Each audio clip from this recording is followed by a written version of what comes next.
Eto po mga bossing ko, ang isa sa mga sikreto para ang swerte ay tuloy-tuloy. Walang humpay na pasok ng swerte mga bossing.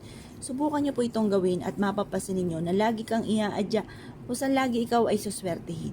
Maraming blessing ang darating bukod sa inyo pong sipag at tiyaga at pananalig sa mahal na Panginoon ay sabayan nyo ng ganito mga pampaswerte at ia-adya naman kayo nito kung saan lagi kayo ay suswertehin.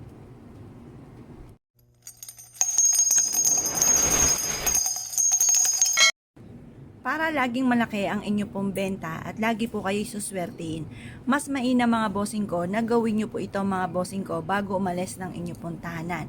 At ang dulot po nito ay swerte mga bossing. Kung kayo po ay isa sa mga negosyante at nais po na magkaroon ng malaking benta, gawin nyo po ito bago umalis ng inyong tahanan tuwing umaga mga bossing. Or kaya po kapag kayo nasa mood, lalo-lalo na kapag ito ay Martes or Biyernes.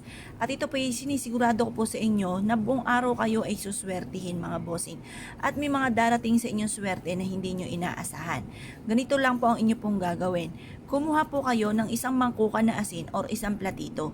Yung mga local na asin lamang ang ating gagamitin para hindi ito masayang. Para po konting halaga lamang po ang inyo pong magagastos mga bossing.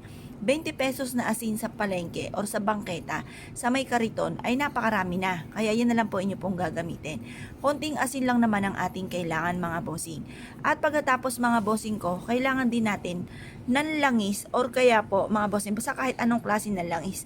Kung mapapasin ninyo, konting-konti na lang tong langis ko at ito po isa sa mga sikreto ko na ginagawa bago umalis ang tahanan mga bossing. Ang gagawin nyo lamang po mga bossing ko ay mainam na ihaplos nyo po muna mga bossing ko ang asin sa inyo pong mga palad. Yan.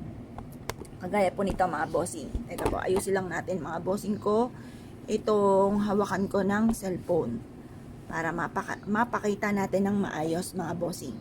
Ganito po ang inyo pong gagawin. Ihaplos nyo lamang po ito mga bossing ko sa inyo pong palad. Alisin po muna natin ang mga negatibong enerhiya sa inyo pong palad na nagdudulot ng kamalasan sa araw-araw na ginagawa po ninyo ay parang lagi na lamang pong pansin po ninyo ay mailap ang swerte. Kaya palapitin po natin ang swerte.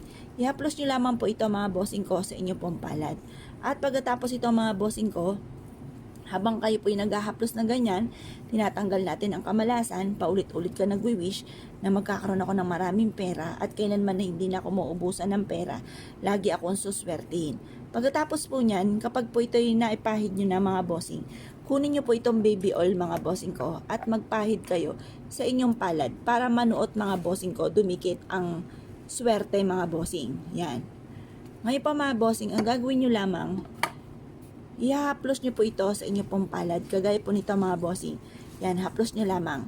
Simula na ito ng tagumpay ko at kailanman na hindi na ako mamumblema tungkol sa usapin ng pera.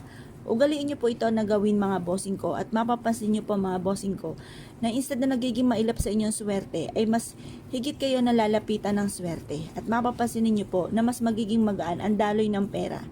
Bagamat nabibili nyo lahat ang mga pangangailangan at tunay namang nababawasan ng ating pera, ay may mga dumarating na hindi nyo inaasahan na solusyon kagad sa mga problema.